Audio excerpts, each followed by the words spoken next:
가난한 자를 보살피는 자에게 복이 있으며 재앙의 날에 여호와께서 그를 건지시리로다.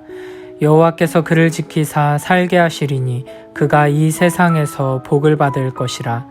주여 그를 그 원수들의 뜻에 맡기지 마소서. 여호와께서 그를 병상에서 붙드시고 그가 누워있을 때마다 그의 병을 고쳐주시나이다. 내가 말하기를 여호와여 내게 은혜를 베푸소서. 내가 주께 범죄하였사오니 나를 고치소서 하였나이다. 나의 원수가 내게 대하여 악담하기를 그가 어느 때에나 죽고 그의 이름이 언제나 없어질까 하며 나를 보러 와서는 거짓을 말하고 그의 중심에 악을 쌓았다가 나가서는 이를 널리 선포하오며 나를 미워하는 자가 다 하나같이 내게 대하여 수근거리고 나를 해하려고 꾀하며 이르기를 악한 병이 그에게 들었으니 이제 그가 눕고 다시 일어나지 못하리라 하오며 내가 신뢰하여 내 떡을 나눠 먹던 나의 가까운 친구도 나를 대적하여 그의 발꿈치를 들었나이다. 그러하오나 주 여호와여 내게 은혜를 베푸시고 나를 일으키사 내가 그들에게 보응하게 하소서. 이로써 내 원수가 나를 이기지 못하오니 주께서 나를 기뻐하시는 줄을 내가 알았나이다. 주께서 나를 온전한 중에 붙드시고 영원히 주 앞에 세우시나이다. 주께서 나를 온전한 중에 붙드시고 영원히 주 앞에 세우시나이다. 이스라엘의 하나님 여호와를 영원부터 영원까지 송축할지로다. 아멘, 아멘.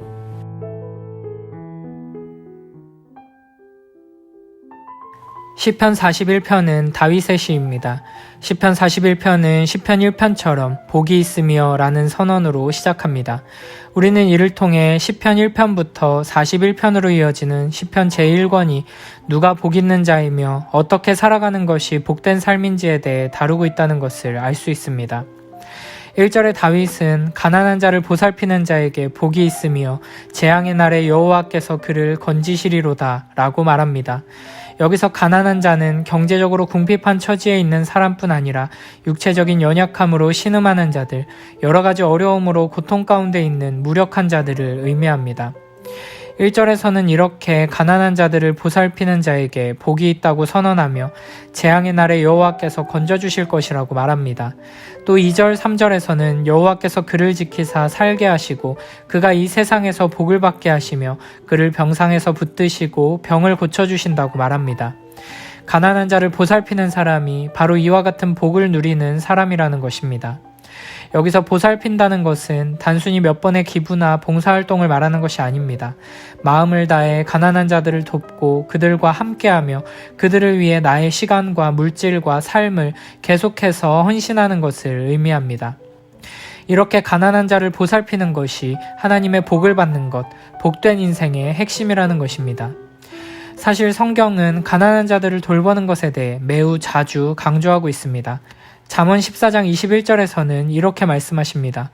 이웃을 업신여기는 자는 죄를 범하는 자요 빈곤한 자를 불쌍히 여기는 자는 복이 있는 자니라. 잠언 19장 17절에서도 가난한 자를 불쌍히 여기는 것은 여호와께 꾸어드리는 것이니 그의 선행을 그에게 갚아주시리라 라고 말씀하십니다. 잠언 22장 9절에서는 선한 눈을 가진 자는 복을 받으리니 이는 양식을 가난한 자에게 주민이라 라고 말씀하십니다.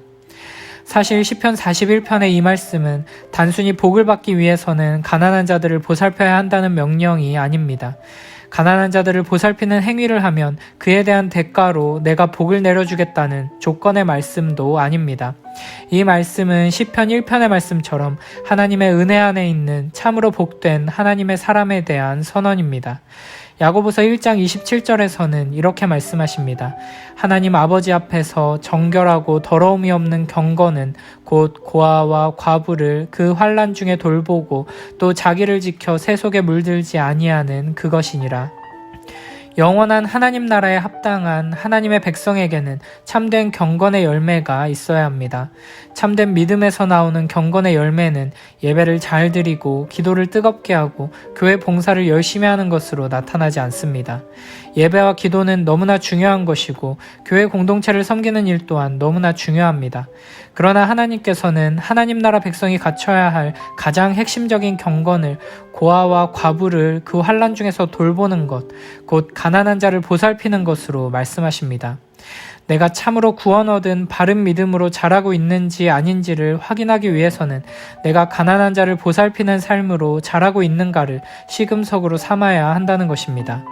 골로새서 3장 5절에서는 그러므로 땅에 있는 지체를 죽이라 곧 음란과 부정과 사욕과 악한 정욕과 탐심이니 탐심은 우상숭배니라 라고 말씀하십니다. 우리가 지옥에 떨어져 멸망해야 마땅한 부정한 우상숭배자에서 하나님을 예배하는 하나님의 자녀, 영원한 천국에 합당한 하나님 나라의 거룩한 백성으로 변화되었다는 가장 중요한 증거가 바로 내 소유를 내 손에 꼭 쥐고 놓지 않으려는, 그리고 더 많이 소유하고 더 많이 가지려고 애쓰는 그 탐욕에서 벗어나서 내가 가진 모든 것들을 하나님께서 나에게 주신 은혜와 축복으로 여기며 감사하고 하나님께서 나에게 주신 것을 기쁨으로 가난한 자들을 보살피는 데 사용하는 모습이라는 것입니다. 하나님께서는 자신을 우리에게 고아와 과부와 나그네의 하나님으로 계시해 주셨습니다. 그리고 하나님께서는 우리를 자기 아들까지 내어주시는 놀라운 사랑으로 품어주셨습니다. 예수 그리스도께서는 우리를 위해 십자가 위에서 자기 자신을 내어주셨습니다. 우리가 이 하나님을 바르게 알고 믿는다면, 이 하나님을 참으로 사랑한다면 하나님의 그 사랑에 합당한 모습으로 하나님을 닮아가게 될 것입니다. 참으로 하나님을 사랑하는 자들은 이웃을 사랑하는 자리로 나아가게 되는 것입니다. 하나님께서는 우리에게 계속해서 고아와 과부와 나그네와 같은 이 사회의 약자들을 향해 마음을 쏟고 그들에게 선을 행하고 도움의 손길을 내밀고 나누고 베풀며 함께 살아가라고 명령하십니다. 이는 단순히 좋은 일을 하라는 명령이 아니라 하나님의 자녀답게 하나님을 더욱 바르게 알고 사랑해서 하나님을 닮아가라는 축복인 것입니다. 하나님께서 우리에게 주신 참된 은혜를 깨달아 하나님 사랑 안에서 변화되어 이웃을 사랑하는 복된 삶으로 나아가는 우리 모두가 되길 축복합니다. 4절에서 다윗은 여호와여 내게 은혜를 베푸소서 내가 주께 범죄하였사오니 나를 고치소서라고 간구합니다. 다윗이 가난한 자를 보살피는 자에게 복이 있다고 선언하고 나서 하나님의 은혜를 구하는 것을 보면 자기 자신이 바로 가난한 자를 보살피는 자라는 고백인 것 같습니다. 그러나 지금 다윗의 처지는 누군가를 보살피고 도와줄 만한 상황이 아닙니다. 이어지는 5절 말씀에서부터 더욱 분명하게 드러납니다. 오히려 주께 범죄한 것을 고백하며 회개하는 상황이고 영적 혹은 육체적 질병 속에서 신음하고 있는 상황입니다. 지금 다윗은 가난한 자를 보살피는 자가 아니라 보살핌이 필요한 가난한 자에 가깝습니다.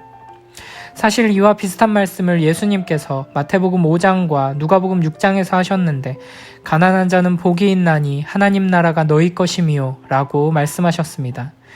그러니까 하나님께서 말씀하시는 참으로 복된 사람은 아무런 문제 없이 부족함 없이 넉넉하고 풍족해서 가난한 자들에게 베풀고 나누는 사람이 아니라는 것입니다.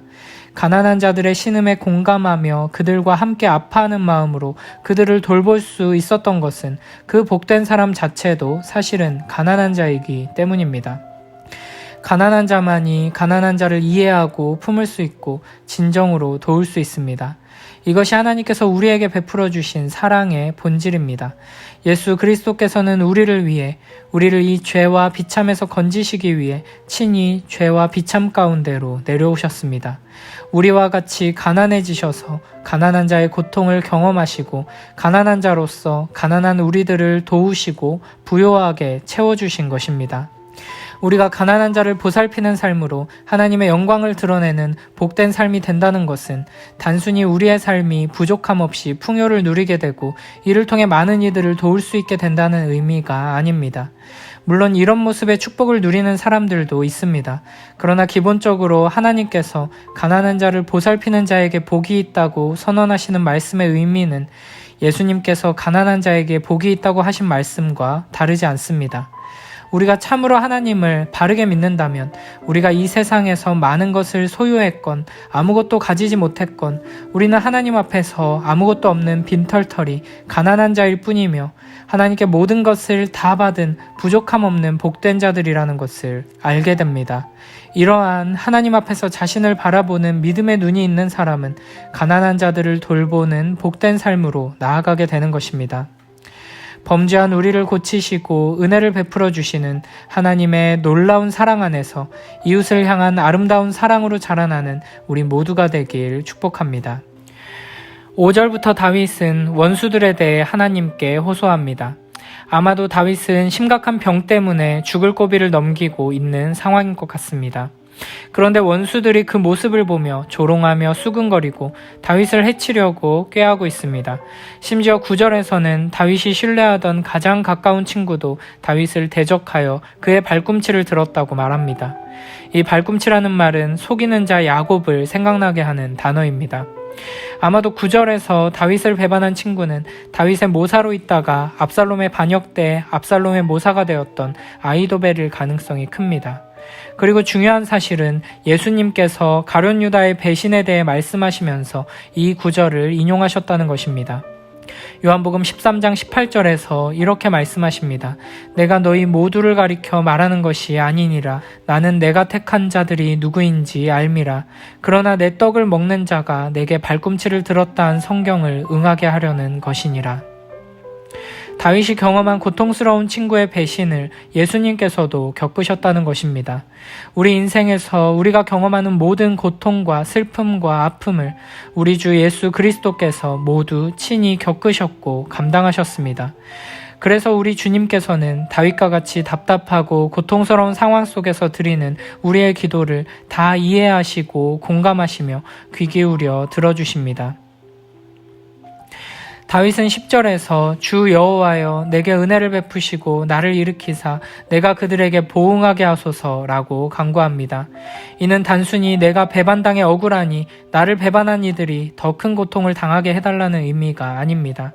여기서 보응하게 하소서라는 말에는 끝내다, 완결하다, 회복하다라는 뜻이 있습니다. 그러니까 그들의 악을 더 큰 악으로 갚아서 원수를 쓰러뜨리고 승리하고자 하는 것이 아니라 악을 선으로 갚음으로 그와 더불어 다시 과거의 아름다운 관계로 회복될 수 있게 해달라는 간구인 것입니다. 이 세상에서 살다 보면 사람과의 관계 속에서 많은 상처와 실망, 배반을 경험하게 됩니다. 이런 상황 속에서 악한 자들과 똑같이 반응하지 않고 끝까지 선을 행하며 인내하고 사랑으로 반응하는 것은 너무나 어려운 일입니다. 그러나 주님께서는 우리에게 악에게 지지 말고 선으로 악을 이기라고 명령하셨습니다. 그러므로 우리는 하나님의 자녀답게 하나님의 은혜를 얻은 자답게 사랑과 용서로 인내와 희생으로 반응하게 해달라고 기도하며 나아가야 할 것입니다. 11절에서는 내 원수가 나를 이기지 못한다고 고백합니다. 우리가 하나님을 닮아 하나님의 사랑으로 서로 사랑하며 세상을 사랑하고 섬길 때 원수를 사랑하고 죄인을 용서하고 억울하고 답답한 일에도 혈기를 부리지 않고 인내하며 기꺼이 자신을 내어주는 희생으로 섬길 때 우리는 세상을 이기게 될 것이고 세상 속에서 우리를 통해 하나님의 영광이 드러나게 될 것입니다. 주님께서는 우리를 이런 복된 삶으로 이끄시기 위해 매일매일 하나님의 말씀으로 우리를 붙들어 주시고 말씀 위에 바로 설 수 있도록 인도해 주십니다. 원수마귀를 이기는 사랑의 실천으로 하나님의 영광을 드러내며 살아가는 우리 모두가 되길 축복합니다. 하나님의 말씀을 따라 하나님 사랑과 이웃사랑의 삶을 살아가며 우리 주 하나님 여호와를 영원부터 영원까지 송축하는 우리 모두가 되길 축복합니다.